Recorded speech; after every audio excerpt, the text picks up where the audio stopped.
Hey guys, welcome to this week's episode of Healing Unfiltered. I'm so excited to be back with you guys today. My topic for today is one that I have a feeling I'm going to get a little fired up about, which we love. Actually, my sister in law, my amazing sister in law, Stephanie, she sent me a quote and she was like, this kind of reminds me of the work that you do in podcast. And I was like, oh, okay, well, there's a topic. Thank you, Steph. So this episode is dedicated to Stephanie for the idea of it. And it is a topic that I think is so crucial in life because we don't want to stay stagnant. We want to keep growing, we want to keep evolving, right? And it's all about being ready. And the quote that she sent me says, "You'll never feel ready because ready isn't a feeling, it's a decision." And when I read that, I kind of had this moment of I wish more people understood this, which is why I'm talking to you guys about it right now. I think that it's really important to acknowledge that, like, yes, we have to be ready, but we wait for this feeling of being ready. And a lot of times we minimize what goes behind actually being ready and taking the steps when we are ready, which is the decision of, I'm going to do this. We wait for readiness as if it's going to like knock on our doorstep and be like, okay, here you are, you're ready, you can go. And that's just not how it works. It never comes in that way.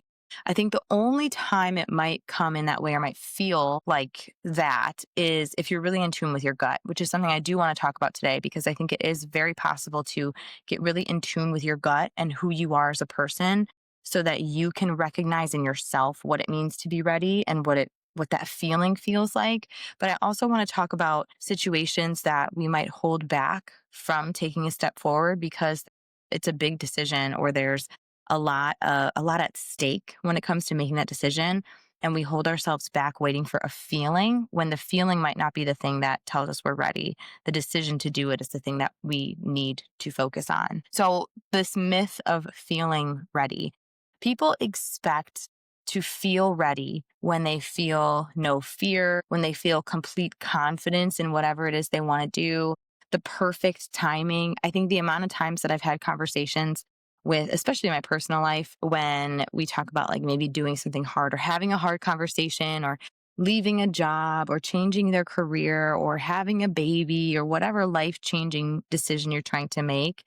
And someone might say something like, I just got to wait for the right timing, or it's not the right time. And then almost always there's this follow up of like, well, I guess there's never a right time. And that's the truth. And I think sometimes we get stuck in this fallacy of there will be a right time. There will be this perfect timing where it will make 100% sense. And I'll be totally confident in my decision. I won't be afraid of the outcome at all. And I want to be careful in this episode to not swing the pendulum. I'm not talking about going from waiting for 100% clarity on, when the right time is to not having any clarity and making decisions when it isn't the right time. Because there's absolutely truth. Like there is a right time and a wrong time for certain things.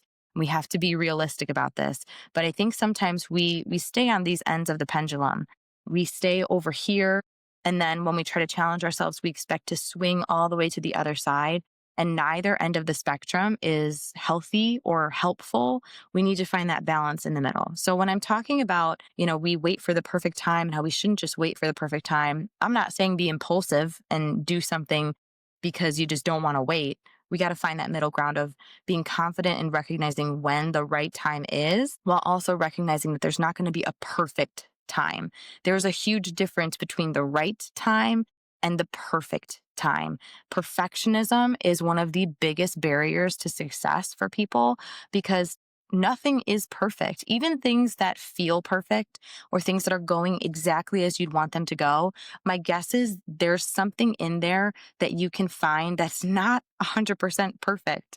Nothing is perfect. There's always going to be room for improvement or a better time or something different that might make the outcome a little bit different itself. So we can't wait for perfect. We can't wait for everything to line up exactly as we want it. We just have to find the right time. And I think sometimes we confuse the word right with perfect. The other part of this is not just timing. I mentioned fear and confidence. One of the things that holds people back the most, another huge barrier to this, is the fear of the unknown. If I make this decision, if I take this step, what's on the other side of it? And what is so interesting to me about human beings in general is we can be 99% set on a decision. And that small sliver that is tied into the fear of the unknown, the 1% chance of, but there is a possibility that what I am not sure will happen will impact me negatively, somehow outweighs the 99% certainty that we have that this is the right decision for us. I This is every single human being. This is myself. I can think of a number of things right now in my life where I'm 99% positive that this is the right thing for me, but it's still scary. And I think it's just so funny to me that we doubt ourselves so much and that fear holds so much weight over our lives and our decisions and what we do. And that fear is, we forget sometimes that it's meant to be like a gauge, right? It's meant to like check in with it and say like, okay, let's be aware.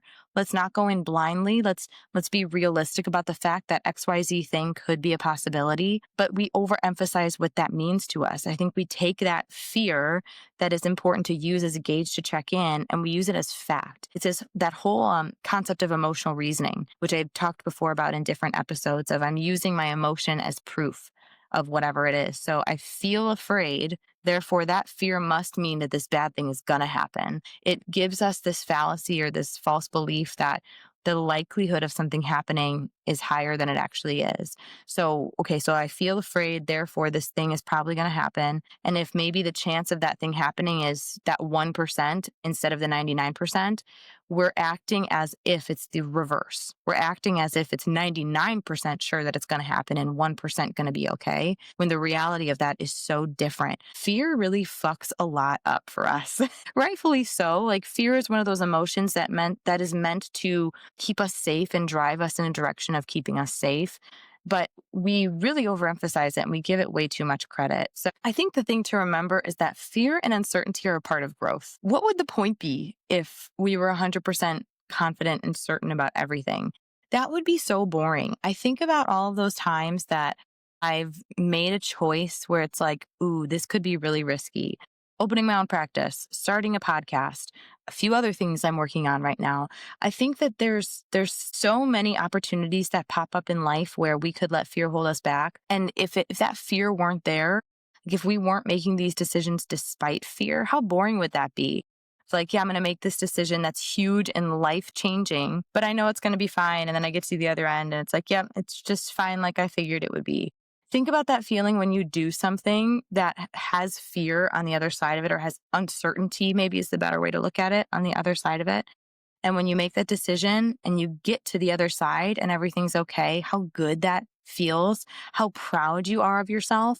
If everything was perfect, if we had no fear, if there was no uncertainty, no unknown, we'd get to that other side and it would be so, I don't know, it'd be so what the fuck is the word?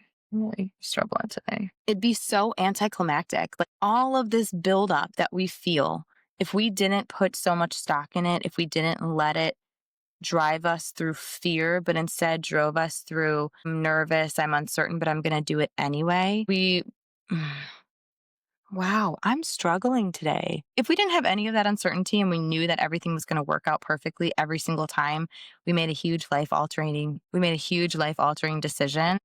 That'd be so anticlimactic. There'd be like no reward on the other end emotionally. What would you have to be proud of, right? Like the feeling of pride that comes from doing the hard thing comes from doing it knowing that it was hard because there was uncertainty, knowing that there was challenges, knowing there was something you had to grow through. And if everything was just like this with no uncertainty and no fear, I just think that that feeling at the end wouldn't be as rewarding.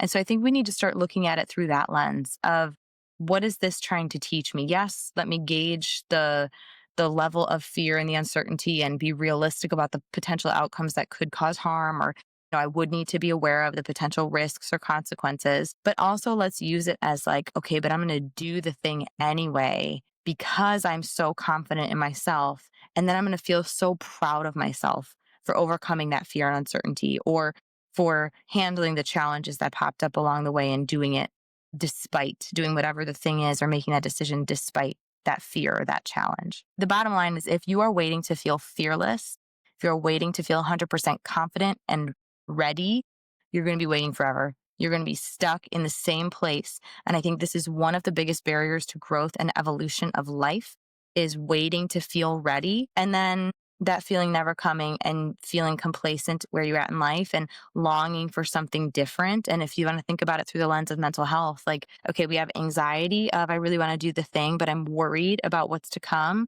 And then we have depression, regret of, now I've been sitting around, I've really wanted to accomplish this thing or make this decision, but I've held myself back and I've just stayed stagnant. There's a lot of mental health issues that can come from holding yourself back or waiting to feel ready when readiness is not a feeling. So let's talk about what ready actually is, what it actually looks like. I've kind of touched on this in what I was saying before, but readiness is a choice to act or to do something despite fear, despite not being 100% confident, despite not knowing 100% of how it's going to go on the other side of it. Readiness really is courage to do the thing, to take the steps, and commitment to stick to it. This is also when I look at sustainability of things. People might have these huge goals for themselves and they might have a moment of maybe momentum or inspiration or motivation that sparks them to be like, I'm ready, I'm going to start today. But then once that courage phases out, once the momentum phases out, once the motivation phases out, because motivation is not real, the commitment phases out too. So then we're stuck with this choice that we made. And we kind of do this self-fulfilling prophecy failure thing where, well, I made the choice out of a feeling of momentum, a feeling of motivation versus a decision despite being motivated. You get what I'm saying? And then where's the commitment? So not only is waiting for the feeling of readiness barrier because we don't know if that feeling will come, but if we are waiting for a feeling, feelings are temporary. Feelings are fleeting moments of emotion that happen because your brain has a neurological response to a stimulus in your environment. It comes and it goes. Every feeling is temporary. So if we base our readiness, if we base our action on feeling alone, that action then as a result is going to be temporary. If we make a decision based on a concept of readiness that's through the lens of, fuck it, I'm going to do it. Things are in line enough. I'm confident in myself enough. I'm going to do it and I'm going to commit to it despite however I'm feeling. Then we can see sustainable commitment. But feelings are so temporary that that long lasting sustainability is really hard to commit to. And then we have this cycle of, okay, so now I've waited for this feeling. I've taken an action or a step based on a feeling, and then that doesn't last. Instead of recognizing, okay, this isn't sustainable because I'm basing my decision off of something that is temporary, we look at ourselves as a failure. So instead of looking at it for what it is, this is a temporary emotion that I'm acting on, we blame ourselves. And then we further worsen our mental health. So not only is this detrimental to action and moving forward and growth, it's also perpetuating this cycle of mental health struggles because we are losing confidence in ourselves every time we wait for momentum or motivation. And then we get that spark of motivation and then it doesn't last. And then we fail or we think we fail. We think we're not good enough. We say, see, look at this. This is exactly why I was afraid to do this because I knew it wouldn't last. I knew I wouldn't stick to it. You're blaming yourself for that. You're not looking at the reality of the fact that you made this decision based on something that was meant to be temporary. If it's meant to be temporary, it's going to be temporary. So we need to make decisions based on readiness through a sense of I'm making the choice, the conscious choice to commit to this, to take steps, to take action versus a temporary emotion. And I think the thing to remember too is that you don't become ready and then take the step. You take the step and then you increase your readiness. You put yourself out there and then you say, okay, you build that confidence. I can do this. Look at me taking that step, even though I was afraid. That actually went well. Okay, let me take another step and see how that goes. That went well too. Let me keep going. And then by the time you get to a step that maybe doesn't go well, look at the confidence you've built up in those first few steps that you've taken that sets you up for more resilience when you're at that step that's harder to take, that's harder to move past, because you're not going, okay, I think I'm ready because of this fleeting motivation. That feels good. That feels good. Can't sustain it. Now I'm back at square one, if not further than that. So I think the whole point of this is we have to create our own sense of readiness, number one. And number two, we cannot be ready based on anything that's temporary. And really, everything is temporary. And I think that that is one of the biggest life lessons you can learn too, because sometimes when you're in the midst of shit, everything feels like it's always going to feel this way. Every single thing is temporary. Every phase of life is temporary. You will always find another phase of life. And same thing goes for readiness, for decisions, for taking action on something in your life that you want to be different. How you feel at step one is going to be way different from how you feel at step 20 because each step is temporary. So that's another thing too, is if I get to a step that's challenging, that challenge is temporary. Would you rather the temporariness of it be forward moving or backward moving? What I mean by that is if you're at step 3 and it's really, really hard, if you think to yourself, this step is temporary, what do I want to do with that? Do I want the temporary nature of it to be, okay, it's temporary. Let me dig in. Let me focus. Let me stay committed. And so that I can, once that moment is over, once that step is over, I can move forward. Or do I want the temporary nature of that to be like, all right, this is temporary. Now I just have to wait to go backwards. So everything that we look at, we need to look in the direction of which way we want to go. And I think when it comes to readiness, we need to think about that and remember that the fact that that feeling of readiness is always going to be temporary. So we cannot base sustainable change on something that will not last forever. It needs to be an active choice or an active decision that we make. Another thing to remember from that is related to momentum. So, like I said, you create your readiness by taking those first steps. It's kind of like once you start to go in, you're creating that momentum. So, I always say, for example, starting therapy, I tell people try a session, give it 3 sessions, see how you feel. I feel pretty confident when I'm saying that they're going to get in after one session and be like, all right, I'm in, I'm sticking around for the long haul. Of course, that's not true for everybody. There's, of course, situations where someone might try it and be like, nope, definitely not my thing, not ready, whatever they're feeling. But majority of the time, you're going to try one thing, and trying that one first step is going to create momentum for you. That first therapy session is going to create momentum because then you're going to schedule the next one, and then you're going to schedule the next one, then you're going to schedule the next one. That first workout, again, after months of being sedentary, is going to create momentum of like, oh, that actually felt good. And I'm going to commit to tomorrow. That first, effort towards maybe starting your own business. Okay, cool. I got these steps done. I feel accomplished. That's going to create momentum for whatever is next. I think that that's the thing we need to remember too, is that momentum is not just given, it is earned. And we earn momentum by pushing forward. It's the whole law of an object in motion stays in motion, an object at rest stays at rest. That is literal physics. It is also the same when it comes to mental, emotional behavior and change. Is if we keep pushing forward, we keep moving the needle forward, we're going to keep moving. But if we keep pausing, if we keep stopping, if we keep waiting until we feel ready, we're not going to get where we want to go. One of the things that we need to be aware of is how fear, shame, and perfectionism get in the way.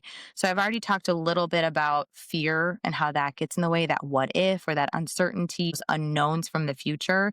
A big thing that we see with this is like, what if I fail? What if it doesn't work? And the most frustrating part of this is I hate when I see a self-fulfilling prophecy. I hate to see it when someone tries to make an effort towards something. Even myself, I think everybody is guilty of this. You try something, it doesn't work. You have the fear of what if I fail in your head, and then you experience something that's perceived as failure and you go, see, I failed. I knew that would happen. We build confidence either way. We can build confidence in a positive way of, okay, maybe I tried something, it didn't work. Let me try again. And then it does work. And then, okay, cool. You're building confidence in if I don't give up, I will see a positive result. You can also build confidence on the other end of things. So let me say I try something, I have the fear of what if I fail? Okay, try something, it didn't work. Oh, see, I failed. I'm building confidence in my failure. I'm building confidence in this belief that I have of, yep, I'm going to fail. I feel confident that I will fail. So you can go either way with this. And I think that's the thing that I want people to realize is that you can create your confidence. Confidence is another thing that is not given, it is earned. We don't just wake up confident. I mean, maybe as like a little kid, little kids are the most confident little creatures I've ever known. But again, they've had no experiences to shut them down yet. And little by little, life erodes at our confidence until we flip the script and say, I'm going to build my confidence. I'm going to seek out things that can challenge me to grow. And I think readiness and confidence go hand in hand. The action you take towards a decision goes hand in hand with the confidence that you feel. And if we look at confidence on both sides of the coin, obviously the type of confidence that we want is despite whatever challenge, I'm going to persevere. That's that growth mindset. But the confidence on the flip side of the coin is, like I said, that I'm confident that I will fail. And that's what I think we lean into a lot of the times when it comes to readiness or when it comes to movement towards a difficult decision, because fear steps in and says, what if I fail? And then our brain reminds us of all the times that we did fail.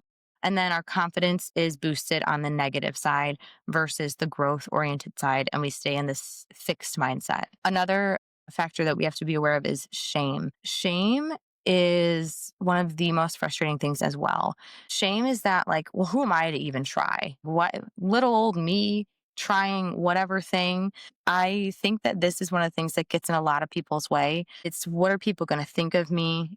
It's that imposter syndrome. There's this kind of like ingrained societal pressure to like find your niche, find your lane and stay in your lane. And I think that that's really fucked up because when you look at life and you look at the grand scheme of life, isn't life about the experiences you have? Why are we so trained to go to school, figure out a career, pick one career that you're interested in and stick with it for the rest of your life? We are not one dimensional. We have so many interests. Every single human being has so many interests and so many things that they're good at, so many unique qualities and talents. And we are telling people to stay in their lane. And that lane is a societal constructed thing that is just another way of putting people into boxes. So this shame comes up of who am I to try? I am a nurse. Who am I to go to open mic gigs and sing or write my own music? Like, that's not my lane. That's not what I do. I am an accountant. Who am I to go to a woodworking class and learn how to build my own furniture? Like, you see what I mean? There's so many examples of this, of things that people feel held back from because this doesn't fit me. Doesn't fit what people know of me. And I think that that shame is one of the biggest disservices we can do to ourselves and each other, to not only box ourselves in, but to judge somebody else based on what you think you know about that person. How much do you not know about the person sitting across from you? A shit ton. It's the whole iceberg theory of what we see on the surface is what society gets. And have so much more depth to us. What else is in that depth that is something that could be like kind of pushing you towards accomplishing a goal or making a decision or making a move in your life that you've been held back from for so long? So that shame of who am I to even try? Please try. Worst case scenario, you try and you actually give it your all and you discover it's not for you. That is way different than trying and getting to the other side and being like, oh, I knew I shouldn't have done it. Like, that was really hard and it wasn't a fit for me. And we'll start to talk in a little bit about getting in tune with your gut. The first is I gave it my all and I'm confident, like, actually, I've learned that this isn't for me. I've learned more about myself through the process. That is positive confidence. The other side is shame or fear or embarrassment or kind of talking down to yourself of like, oh, I just wasn't good enough to do it.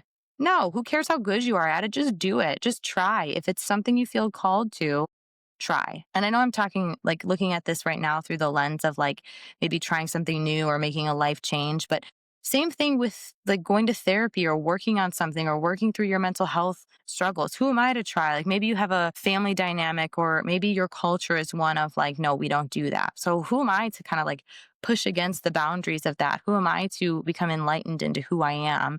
Like, first of all, healing quietly is so powerful. I think sometimes we feel like we have to tell people what we're doing or the choices we're making or the decisions we're making, and we don't. So, if one of the things that's holding you back from making a decision or taking action is the fear of what other people are going to think, do it quietly. If you want to better yourself mentally and emotionally, if you're tired of feeling the way that you're feeling, go to therapy and don't tell anybody. Tell people you have a weekly massage and that's what you're going to. That's why you need that hour from a break from talking to whoever. That's why you're not available for that hour.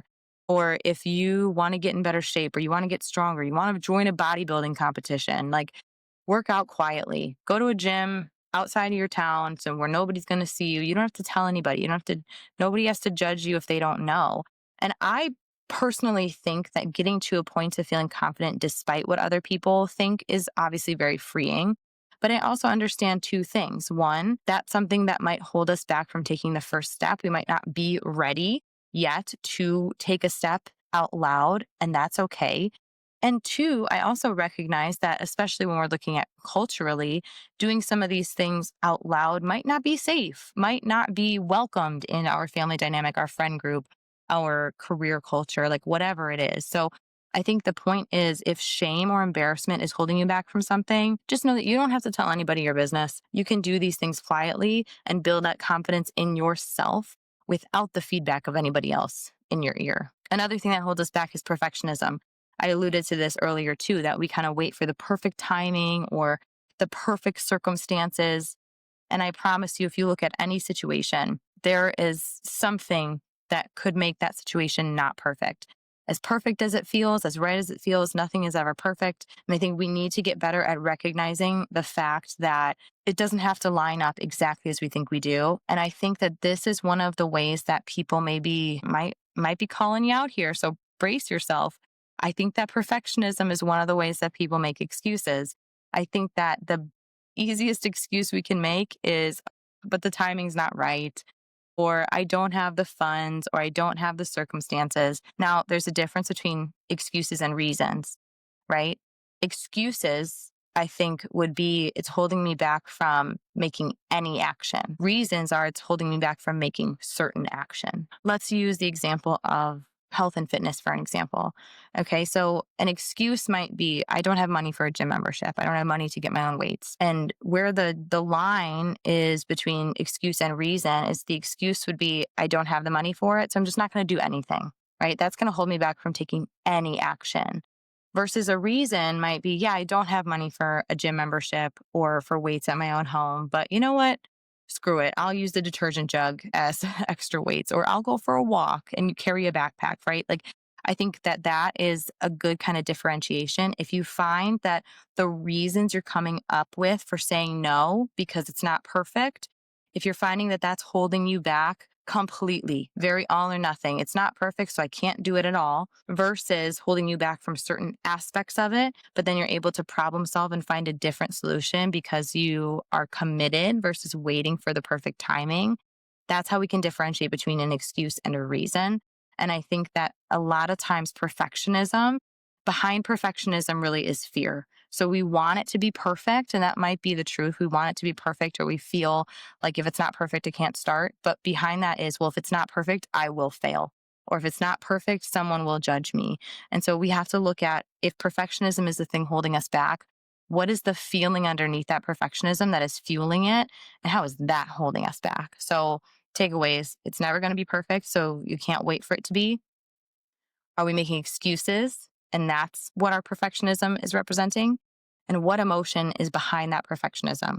Fear of failure, fear of what could happen, or shame and embarrassment of like, what are people going to think? So I'm just not going to do it at all unless it's perfect. Now I want to talk about getting in tune with our gut and kind of how we can shift this. So I know throughout this conversation, I've already highlighted like ways we might be able to shift into a growth mindset versus a fixed mindset, get out of that waiting for perfect timing, get out of that lane of like boxing yourself in, all of that. But I want to talk more specifically about the freedom that can come from making a decision or taking a step despite fear. Action brings clarity. So I talked about that a little bit more, but I want to dive into what that means for building our confidence and our trust in ourselves. When I make a decision, regardless of that outcome, it's information for me. If it goes well, I learn more about what works for me, what I'm good at, my strengths. If it doesn't go well, I learn more about areas for growth, things I'm maybe not interested in or not good at or just don't have the patience for. Either way, that's information that I can use. And again, this is where it's kind of like, do I use that to hold myself back if it's on the side of not working out well? Or do I use that to build my gut and build my intuition of what I know is right for me? When we talk about that feeling of readiness, I want you to, instead of feeling like ready, like all those things we talked about of like, I'm not afraid of failing. I feel momentum. I feel motivation. Everything feels perfect. I want you to build a confidence in, I just know that this will be good for me. I just know that this is something that I will like. I know that this is something that is meaningful for me. Those are the things that will tell you if you are ready. I think another thing we can add to that is, will true harm come from this? So again, like I said, if we have a fear of failure, we have to use that as a gauge. We have to recognize that yes, there's a consequence. There's something negative that might happen as a result. Then we have to look at, how can I respond to that consequence? So if the consequence is going to result in very significant harm, then maybe it isn't the right time. But we have to know in our gut whether or not that's the case. If there's a consequence, and let's say that consequence is someone judging me, okay, well, I have enough confidence in myself that I can handle the judgment. That judgment is not going to hold me back anymore. I know how to handle it. I know that it might sting, it might not feel good, but that's not going to hold me back. So there's the difference between that versus if I take this step, let's say going to therapy, and I open this can of worms, I'm going to be re-traumatized. That is the harm we want to avoid and try to find a workaround for. Like, okay, maybe I'm not ready to dive into full blown therapy yet, but maybe I'll listen to a podcast or I'll get a book or I'll do something different. Let's sidestep it.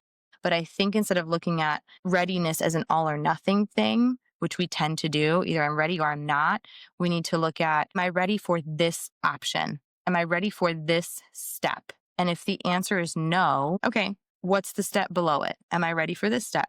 Yes or no? Okay. If no, what's the step below it? There's always a step below it. So really, there's no reason we should be stagnant if these are things that are important to you. So I think that we can look at this through a number of things. I talked about going to therapy, talked about fitness, right? So if I'm not ready to run a marathon, which I'm definitely not, okay, let me go back. Am I ready to run 3 miles? No? Okay. Am I ready to run 1 mile? Yeah. Okay, cool. Let's do that then. And then we'll build up. Let's see what else. If I want to start my own business, am I ready to quit my job and open up that business? Nope. Okay. Am I ready to open up a business bank account and like get an LLC and whatever else? Nope. Okay. Am I ready to brainstorm and dream and brain dump all of my business ideas and come up with a business name? Yeah, I think I am. Okay, so there's always a step before it that we can tap into that we are actually ready for. The problem is if we're not confident in our gut, if we're not self-aware enough to recognize what that is for us, we're going to be held back. So instead of spending your time thinking about all the ways you can fail, or all the ways you need it to be perfect, or all of the people who are going to judge you, spend your time building your self-awareness. Spend your time building the strength and trust in your gut so that despite that feeling of readiness, you can recognize what is going to be good for you and where you're at on that level of readiness for change to help you make whatever step would be most appropriate for you. So some reflection questions I would love for you guys to think about.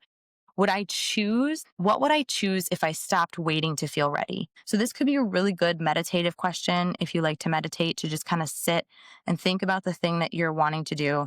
And if fear wasn't a factor, if fear of judgment wasn't a factor, if perfectionism wasn't a factor, what would I choose? If all of that was cleared out of the way, what would be my choice?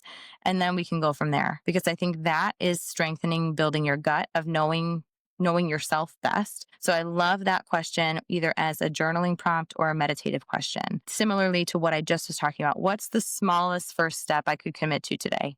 We always try to go big or go home. And I mean, I've been known to say that. I was a college athlete. I'm a very competitive person. So I do sometimes have a go big or go home mentality. That doesn't work for me all the time. That gets me to a point of biting off more than I can chew. And I've learned over time that I need to scale it back. My guess is a lot of you guys do too. You need to scale it back. What's the first step? Maybe I just brain dump. Maybe I just start thinking about the decision. That is still a step. That is still more interaction you're having with this decision or this choice than you would if you were to just say, oh, fuck it all. Go big or go home. I'm going to go home because I'm not ready for it. Last reflection question I have for you guys is, What value do I want to align with instead of fear? So, this ties in with the episode from last week about values. I think that's a great way to really build your trust in your gut and your confidence of my actions in making this decision in alignment with what I value. So, if I value growth or I value, the evolution of self, and I'm held back by fear or shame, that's not in alignment with my values. So, what is something I can shift to be more in alignment with my values? I think if we're making decisions based on our values, then this is a process that goes a lot easier or with a lot more clarity, I guess. Maybe it's still hard, not necessarily easier, but we have more clarity because we know we're making decisions and we're taking steps based on our values.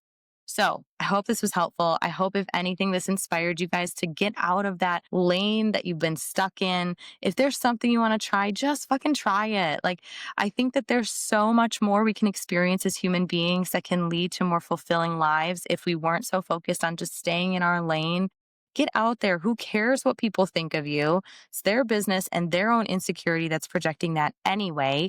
And you're going to be better for it in the end, whether it's trying a cooking class or signing up for an adult dance class you've never danced a day in your life, or going to therapy to work on whatever's going on with your mental health or your identity or just yourself. Just try it and see what happens. And no matter what happens, take it as information. We're not taking it as failure. We're taking it as information to learn more about ourselves and who we are. All right, guys, that's what I got for you guys today. Remember, small action over perfect action. I hope this was helpful. As always, leave a rating, a review, share this with somebody you think that might benefit from this. And I will see you guys next week for another new episode. Bye.